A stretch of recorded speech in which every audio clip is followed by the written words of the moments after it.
अस्सलाम वालेकुम व्यूअर्स, क्या हाल है। उम्मीद है कि आप सब ठीक होंगे। अल्लाह पाक आपको खुश रखे और आबाद रखे। सब बाय बाय करो, बाय बाय बाय बाय।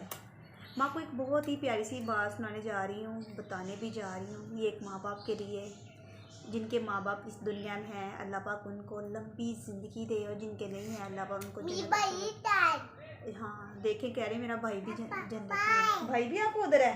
भाई के लिए दुआ करो, हाथ उठा के दुआ करो, दुआ करो ना ऐसे। भाई के लिए दुआ करो, अल्लाह पाक इसके भाई को भी जन्नत फरदौस में आला मकाम हासिल फरमाए। ईमान का भाई इस दुनिया में नहीं है। देखें, भाई तो भाई होता है, इसकी तरफ आमीन। हाँ तो हाँ जी, बात मैं ये करने जा रही थी कि माँ बाप के बारे में। कुछ दिन पहले मेरे वालिद साहब के साथ ये हादसा हुआ था, इसलिए हाँ जी वीडियो बनाने जा रही हूँ। क्योंकि हर इंसान का माँ बाप है, हर इंसान के पास पैसे भी होते हैं, हर इंसान के पास साथ मुश्किलें भी आती हैं। तो इसलिए कुछ रोज़ पहले मेरे वालिद साहब ऐसे, आपको पता है जो एजेंट लोग हैं उनको घर की चाय नहीं पसंद आती, तो वो बाहर की चाय पीना पसंद करते हैं। घर में थोड़ी सी रोक टोक होती है, यानी कि चीनी कम चाय में डालें या पत्ती कम डालें। तो बाहर वाले जो होटलों वाले होते हैं उनकी चीनी पत्ती ज़्यादा होती है और चीनी भी नॉर्मल सी होती है, लेकिन पत्ती तेज़ पीते हैं, तो इसलिए पसंद आती है, तो इसलिए वो बाहर से पीते हैं। तो मेरे बाबा की शुरू से ही आता है, वो बाहर से ही पीते हैं, घर की भी पीते हैं, लेकिन घर से पीकर भी उन्होंने बाहर की लाजमी पीती हैं, कि कहते हैं वो जो बाहर की चीज़ का स्वाद है वो घर की चाय में नहीं है। तो ऐसे वो होटल पे चाय पीने गए हैं। जाहिर सी बात है, जब इंसान पैसे देने चाय के लिए तो उनके पास पैसे होते हैं। इर्द गिर्द जो लोग बैठे हैं, आपको पता हर इंसान नोट करता है, जब पैसे निकाले तो हर इंसान की नज़र होती है।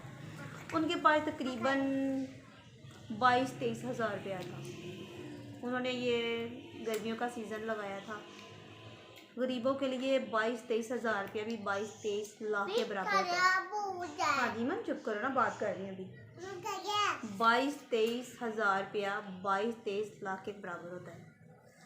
तो ऐसे उन्होंने चाय पी है। चाय पीने के बाद वैसे होटल से उठे हैं और साइड पे हुए हैं। एक खंबा था, खंबे से ऐसे गुजरे, एक आदमी आया, तो उसने से गन निकाली है। गन निकाल के तो ऐसे कमर पे ये पेट के पास रख दी है, और उसने कहा जो कुछ है निकाल दो। तो वो घबरा गए।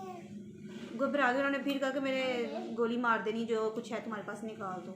और मेरे पापा इतने सीधे इंसान, इतने शरीफ इंसान है, उन्होंने ऐसे पैसे निकाले और उसको दे दिए। देने के बाद जब वो जाने लगा तो उसकी बाइक पकड़ ली है पीछे से। देखे उन्होंने फिर भी शोर में जाने की कोशिश की, लेकिन शोर तो नहीं मचा पाए। लेकिन जो बाइक है वो पीछे से पकड़ ली है, खींचने की, रोकने की कोशिश की है, लेकिन जो बाइक वाला था उसने इतनी तेज़ की है स्पीड से, और वो गया है। जैसे जैसे उसने स्पीड तेज़ की है तो मेरा बाबा साथ साथ जाते हैं। सड़क पे देखे इतनी दुनिया है, कोई पूछने वाला नहीं था, कोई रोकने वाला नहीं था। इसलिए कहते हैं पाकिस्तान का खून सफ़ेद हो चुका है, कोई किसी को नहीं पूछता। जो मर रहा है वो मरता है। जैसे उसने बाइक चलाई है वो इतनी स्पीड से जा रहा है, और मेरे बाबा मोटरसाइकिल के साथ ऐसे सड़क पे घिसते जा रहे हैं। तो जब घसीट के ले गया, किसी ने कुछ नहीं कहा, किसी ने पकड़ा नहीं, किसी ने ये नहीं पूछा आपको क्या हुआ है क्या नहीं हुआ। तो वो घर वापस आ गए हैं। घर वापस आके तो फिर भी इतने बहादुर थे वो, कि वो आए हैं और उन्होंने इधर चोट लगी है, इस बाजू पे लगी, इस बाजू पे लगी, घुटनों पे लगी है, पाँव पे लगी, यहाँ पे लगी थी थोड़ी सी। तो मैं लेटी थी, मैं आए एकदम से कहता है मुझे मोटरसाइकिल वाला मार के फेंक गया। तो हमने कहा मोटरसाइकिल वाला, हमें जल्दी जल्दी से कहते मुझे ना पायोडीन लगाए। हमने जल्दी जल्दी पायोडीन लगाई। पायोडीन लगाने के बाद वो ऊपर छत पे चले गए हैं, कहते मैं सोने जा रहा हूँ। तो मैंने कहा अबू जी तुसी दवाई दे लैके आओ। कहते नहीं मैं ठीक है, थोड़ी जी बस सट लगी है। तो ऊपर चले गए, तो मैं अम्मी आए, तो मैंने अम्मी से कहा अम्मी अब्बू को चोट लगी है। तो मैंने उनसे कहा कि आप टीका लगवा के लेकर आएँ चोट का। जाहिर सी बात है वो सड़क पे फेंक गया, तो आपको पता चोट का टीका होता है, नहीं तो दर्द होती रहती है।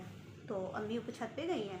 अम्मी ने कहा कि क्या हुआ है। अब्बू बताना शुरू हो गया, ऐसे बाइक वाला जा रहा था, मुझे ना मार के गिरा गया। अम्मी कहती चलो टीका लगवा के लाओ। तो अम्मी से कहते हैं कि मुझे ना कुछ पैसे दो, मैंने दवाई लेकर आनी। तो हमें बिल्कुल ये इल्म नहीं था कि उनके पैसे कोई ले गया है ऐसे। हाँ जी पैसे ले गया है। तो अम्मी ने पैसे दिए हैं अबू को, अबू मेरे दवाई लेकर आए हैं, दवाई लेकर आके तो लेट गई। 2-3 दिन ऐसे गुजरे तो मेरी भाभी कहते हैं कि खाना खालू माशाल्लाह 2 रोटियाँ खाते थे, अभी खालू आए हैं 1 खा रहे हैं, तो क्या है खालू भूख नहीं लगती खालू को? अबू कहते हैं नहीं मुझे भूख नहीं लगती। एक हफ़्ता गुजरा, एक हफ़्ता गुजरने के बाद तो मैं लेटी तो मुझे कहते हैं मुझे ना 500 रुपये दो, मैंने दवाई लेकर आनी है। तो कसम से मेरा ऐसा कोई इरादा नहीं था अपने अबू ठेस पहुंचाने का, कि मुझे इस चीज़ का इल्म ही नहीं था कि उनके साथ ये वाक़या हो चुका है।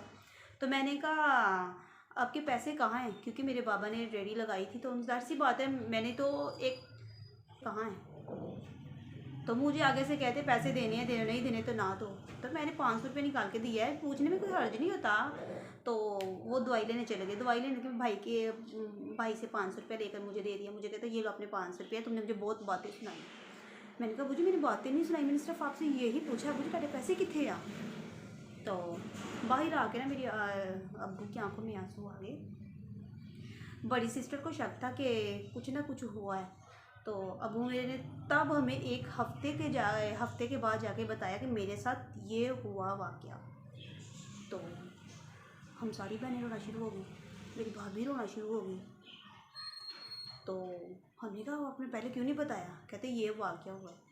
शुक्र उस मालिक की ज़ात का कि जान बच गई, पैसा तो आने जाने वाली शय है। तो मेरे अबू ने फिर उस स्टार्टिंग से लेकर सारी जब हमें बात बताई ना, तो हम इतना रोए। यकीन करें माँ बाप ऐसी चीज़ है कि बच्चों को छोटे से लेकर बड़े तक माशाल्लाह जवान करती है। तो माँ बाप ने कभी ये सवाल नहीं किया कि पैसे नहीं देने, ये नहीं खाना, वो नहीं खाना। कभी आज तक माँ बाप ने औलाद से हिसाब नहीं किया। औलाद माँ बाप से हिसाब करती है क्योंकि उनको खिलाना पड़ता है। मैंने ये किसी की बात नहीं करी, मैं अपनी बात कर रही हूँ कि जब मैंने 500 रुपया दिया था, सिर्फ मैंने यही पूछा कि आपके कहाँ हैं। इसमें बेटी का गलत बात की थी कि आपके पैसे कहाँ हैं। तो मेरे बाबा के दिल को लगी, जब उनके दिल को लगी उनकी आंखों में आंसू आ गए, रोना शुरू हो गए। हमने पूछा क्या बात है? जब उन्होंने सारा वाक़या बताया तो हम भी रोना शुरू हो गए। तो कुछ लोग कहते लो आप बाइक पकड़ के शोर में जाना शुरू कर देते, कुछ लोग ये कहते, कुछ लोग वो कहते। तो हम सब बहनों ने कहा पैसे को मारो गोली, आपकी जान बच गई। अगर आप रोला डालते या कुछ करते तो वो आपको गोली ना मार जाता, जान को ख़तरा ना हुआ। इसलिए मैं सिर्फ उन लोगों के लिए वीडियो बना रही हूँ कि अगर कोई अपने माँ बाप से 1 रुपये का या किसी चीज़ का हिसाब करता है तो प्लीज़ माँ बाप के साथ ना करें, क्योंकि हम माँ बाप का फ़र्ज़ अदा मरते दम तक नहीं कर सकते। जो हमारे माँ बाप ने हमारे लिए किया हम उनके लिए नहीं कर सकते। तो कोशिश करें माँ बाप की इज़्ज़त करें, बुढ़ापे में माँ बाप का साथ कभी ना छोड़ें, कभी ना छोड़े। कुछ ऐसी औलाद है बीवी के पीछे लग के माँ बाप का साथ छोड़ देती है, और माँ बाप जब 1 रुपया मांगता है तो औलाद 100 बातें सुनाती है।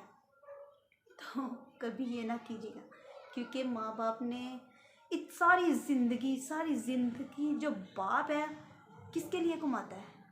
अपनी औलाद के लिए। अपने लिए तो नहीं कमाता, वो अपनी औलाद के लिए कमाता है कि चलो मरते जाना है, औलाद उससे कुछ कर देंगे, घर बना देते हैं, शादी कर देते हैं, बच्चे होते हैं, उनको खिलाते हैं, उनकी हर ख्वाहिश पूरी करते हैं। जब माँ बाप बुढ़ापे में बच्चे होते हैं माशाल्लाह उनका खर्च उठाते हैं, उनको फूलों से प्यार से मोहब्बत से पालते हैं। लेकिन जब बुढ़ापे की वारी आती है माँ बाप पे, तो सिर्फ बच्चे हैंडल नहीं कर सकते। अगर आप लोगों को ये मेरी वीडियो पसंद आए तो मेरे चैनल को सब्सक्राइब लाजमी करें, क्योंकि ये इस बेटी ने गुस्ताखी अपने बाप से की है, गुस्ताखी अपने बाप से एक सवाल किया है, और मुझे सारी ज़िंदगी ये मेरे दिल को लग गया है। जब मुझे इस पूरी बात का या वाक़े का पता चला तो आपको नहीं पता मैं इतना रोई, बहुत रोई, क्योंकि मुझे इस बात का ज़रा सा इल्म नहीं था कि मेरे बाप के साथ ये हो चुका है। माफ़ी कैसे मांगती और किस मुंह से मांगती। तो मैंने अल्लाह पाक से यही दुआ की कि अल्लाह सुने, मुझे माफ़ कर दे। मैंने अपने बाप से सिर्फ ये सवाल किया है, क्योंकि मेरे माँ बाप ने हमें बहुत ही प्यार से पाला है। इतना अभी भी माशाल्लाह से बहुत लाड देखते हैं। कभी उन्होंने किसी बच्चे में फ़र्क नहीं हर ख्वाहिश पूरी करते। तो लेकिन मैंने ये बात की, ये 500 रुपये के पीछे उनसे सवाल किया, तो पता नहीं अल्लाह पाक मुझे माफ़ कर पाएंगे या नहीं कर पाएंगे। और मैं सिर्फ ये दुआ करती है, अल्लाह मेरे माँ बाप को, जितने भी माँ बाप के, सबको लंबी ज़िंदगी अता फरमा और उनको कभी ऐसा मौका ना है किसी से मांगने का, किसी के आगे हाथ फैलाने का। इससे पहले मौत दे दे, क्योंकि मांगना बहुत मुश्किल है। कहना आसान है, मांगना बहुत मुश्किल है। जब इंसान मांगता है तो अगला इंसान ना कर देना, तो उस इंसान पे जो गुजरती ना, उससे ज़्यादा कोई भी